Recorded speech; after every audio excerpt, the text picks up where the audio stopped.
ከታዘዘው ምን ይፈልጋል? ምን ይፈልጋል? በቃ የወለደው ከታዘዘው የወለዳችሁት ይታዘዛችሁ። የወለዳችሁት በቃ ይህ እኮ ከባድ ነው። የወለደው በተቁጭ ብለህ ኑር ነው በቃ። የወለደ ከታዘዘ የወለዳችሁት ይታዘዛችሁ። እሺ በላችሁ። እኔ በቀደም መርቄሻለሁ። ጋር ያለንን ነገር ሁሉንም ነገር ጨርሰናል። ማለት የሆነ አንድ ጉዳይ ነው የሚቀረን። አሁን እግዚአብሔር የተመሰገነ ይሁን እኔም ከበፊቱ የተሻለ ሁኔታ ላይ ነኝ ማለት ጠንከር ብያለሁኝ። ይሄ የጀመርኳቸው ነገሮች አሉ። ያው እናንተም እንደምታውቁት የጀመርኩት ፕሮሰስ አለ ከእሱ ጋር ማለት ነው፣ ከአብርሽ ጋር መቋጨት ያለብኝ ጉዳይ ማለት ነው። ያንን ነገር ለመጨረስ እቺ ፔፐር ትቀረኛለች፣ አንድ ወረቀት ትቀረኛለች እና በዚህ ጉዳይ ላይ ጋሼ እንዲያስጨርስልኝ ይፈልጋለሁ። ማለት ያው ጋሼ አገናኛችኋለሁ። ምን አዲስ ነገር አለ? አላስገብታችሁ ደግሞ ደስ ወርድም እንዳይነካ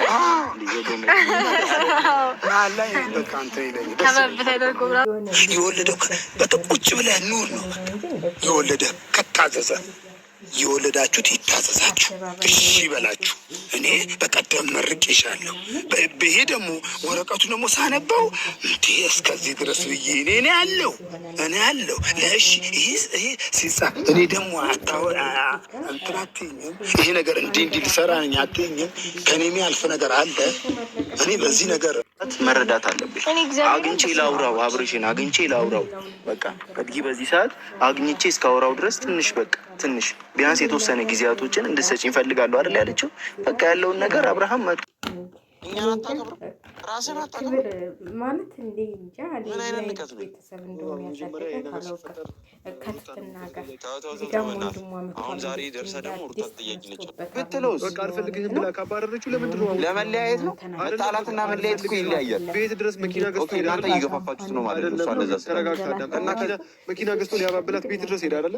ከዛ በኋላ ወርቅ ገዛላት። ወርቁ የተገዛው ከሄርሜላ ነው አለችው። አባረረችው። ቤት አትምጣ አለችው። ምን አይነት ቀልድ ነው የምትቀልደው? ከዚህ በላይ ለምን ይገፋል? የፈለገ ልብ ይገፋስ። ትዳሯ እንዴ ብዙ ጊዜ አይደል እንዴ ሱስ ትቀልዳላችሁ እንዴ? ታግሽ ያወራሁት ከአሁን አንድ ነገር የሩታ ወንድም ነህ ብዬ ነው። በቃ ብዙ የማያውቀው ነገር ሰማኛለህ። አሁን በጸባይ አውርተናል። ከእህትም በጣም የሚያናድዱ ናቸውና ይለይላችኋል ማለት ነው።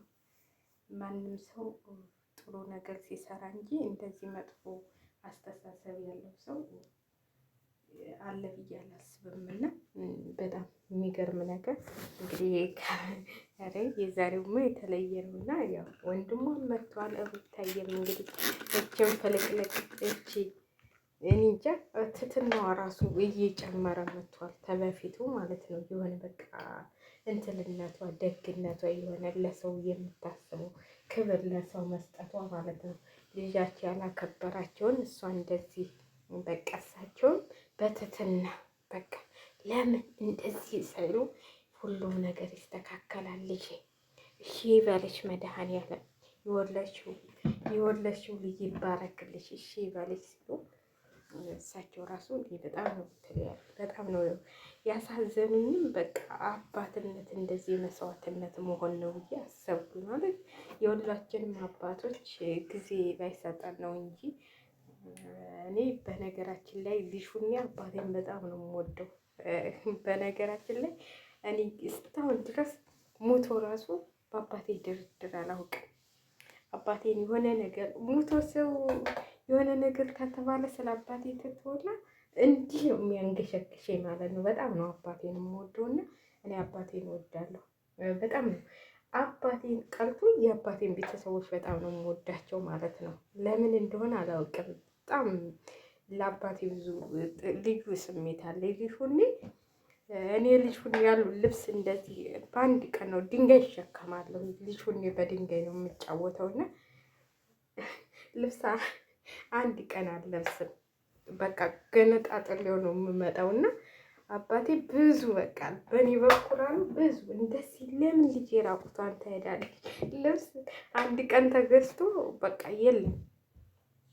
እግዚአብሔር ይመስገን። እንግዲህ ያው የልጆችን ጉልበት አትብላ ስላለው ብዙ አልቆየም። አባቴ ወደዚህ እናቴም አባቴ የኔ ብዙም አልቆየም።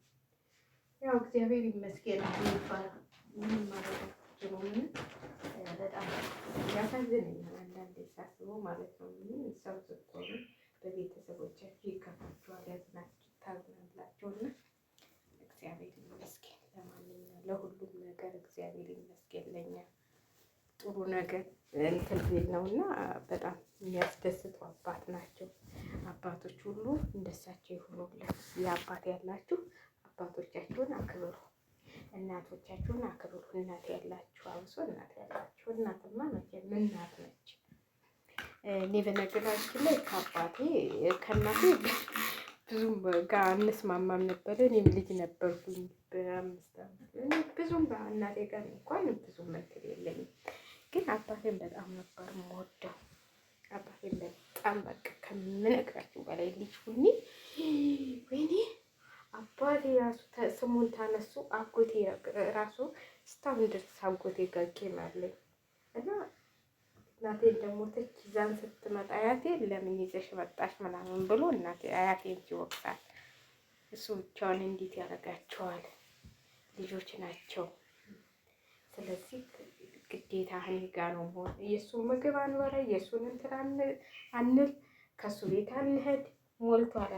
አያቶቼ እድሜ ለአያቶቼ አሁን ተሞቱ ነው እንጂ ሁሉም ነገር እንትን ያለ የጎደለው እያሉ ሁሉ ነገር ሙሉ ነው። ከዛ በሱ የተነሳ በቃ ተቀይም ቀርቻለሁ። አንዳንዴ አባቶች በጣም ለልጆቻቸው ሲሉ እውነት እኮ ነው። በገጠር ደግሞ ታውቃላችሁ ምንም ሁሉ ነገር ቤት ነው የሚሰራው። እንጀራ መጋገር አለ፣ ወፍጮ መፈጨት አለ፣ ማዘጋጀት አለ። አባቴ ምንም ነገር የሚያውቀው ነገር የለም። እንኳን ልጅ እንጀራ ጋግሮ ቂጣም ጋግሮ ያበላን አባቴ ማለት ነው። እና አያቴ ደግሞ ሴት ስለሆነች ይዛን መጣች እናታችን ስትሞት እና ከባድ ነው። በነገራችን ላይ እኔ ያጋሽዬን በጣም ማደንቃቸው አባት ናቸው። ልጅ አልሰጣቸውም እንጂ እንደዚህ አይነት ለእንጨጫ የሚሰጧቸው ወዳገቡ እንጂ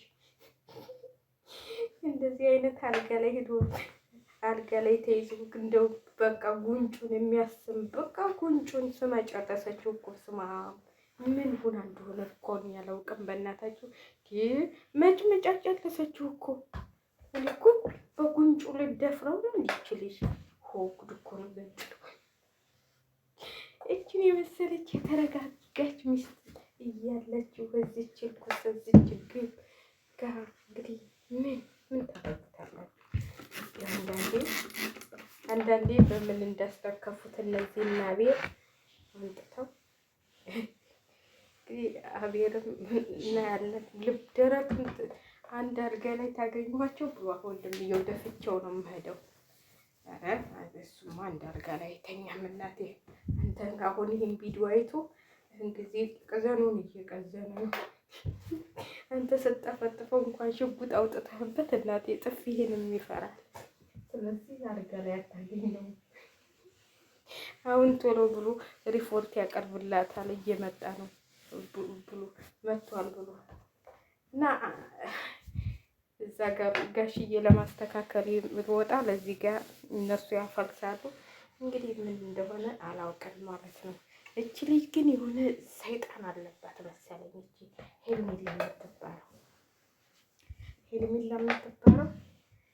ሰይጣን አለባት። በነገራችን ላይ ከሰው ትዳር እኮ የሚገባ ሰይጣን ብቻ ነው እንጂ ደነኛ ሰው እንደዚህ በእንትን የሚያስብ ሰው በአይምሮ ያለው በሃይማኖት ያለው ሰው እንደዚህ አይነት ነገር አይሰራም ማለት ነው። እቺ ግን ሰይጣኖች በሙሉ ሰፍረውባታል።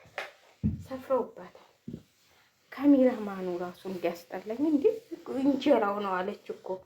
ሌሊት ተነስቶ መቅረጥ እንጀራው ነው እንዴ? ግዴታው ነው። እንዲሁ የእኛ እንትኖች እኮ ስትንበላጠጡ ማለት ነው። ግዴታ የለበትም። ቀን ይሰራል እንጂ ሌሊቱን አረባት መሰረት እንዲ ያለው ግዴታው ነው። ግዴታ ያለበት አላውቅም። እንደው እኔ አላውቅም። የእነዚህን ድራማ መጨረሻውን አይቼው ነው በጣም አስጠላችኝ። አሁን ስማ የሰው ልጅ እንደዚህ ያስጠላል። ልብስ ልተኩስ ነበር ትንሽ ብዙ ልብስ አለብኝ፣ ግን መስቀያ ሁሉ እየታየ ፎቅ ሄድና ላንተ ሴት ቤት አልተኛች እና በጣም የሚደብርና የሚያስቅና